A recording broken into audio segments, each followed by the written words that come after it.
The Real Housewives are taking over New York City. I am headed to the premiere at the Rainbow Room, and I'm taking you with me. As an influencer, I'm curious, what was it like to not be able to curate what we are about to see on the screen? Very difficult. It was a very difficult thing for me to kind of give up creative control, especially when I am a content creator, creative director, so Right. I'm very much so used to controlling the narrative. So that, I think it was a little bit difficult for me. Let's talk about your babies. How old were they when you started filming? They were a year and 6 months. Just like, God bless. How was that? It was really, really tough. We have help, which is great, but my family are in London, my husband's family are in LA, so it's really my husband and I, and we have an amazing nanny, but like, it's so intense. And I have twins. And then being on camera and still looking fabulous. I mean, There's times where I think you see me in a t-shirt and like raggedy old jeans, and I'm like, I don't care anymore. is there extra pressure on you because everyone's expecting your outfits to be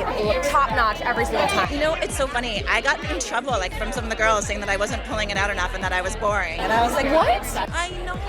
Did you get any advice from any Bravo celebrities? Tons. I mean, Frederick gave me really good advice. I work with him, and he said, don't be afraid to be the first one to cry or scream.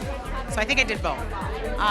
That's good television. It was good. And I know you do not drink alcohol, but was there any moment during this season that you thought, maybe now's the time to take it back? You know, I say one thing. I never thought I want to, like I had any moment that I want to drink, but I went back and thought, I was like, if I drink, I would have blame on the alcohol. Right. Like I have nobody to blame but Uber. Of this cast, who would you say is like the Teresa? Who do you see being on for the next 10 seasons? Well, I think we've got a few, you know? I mean, I think you got to keep your eye on Cy. Aaron is in the middle of a lot of drama. Brynn is hysterical. They're all great players, I have to say.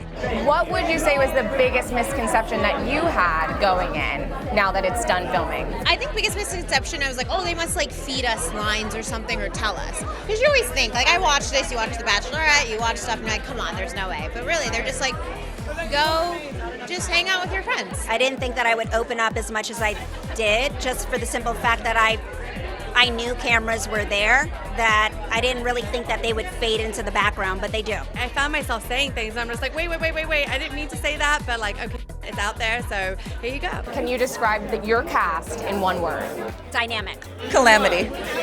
I guess it's sexy. I have 2 words. Go for it. Feisty fashion. Aspirational. Can you describe this cast in one word? No. No.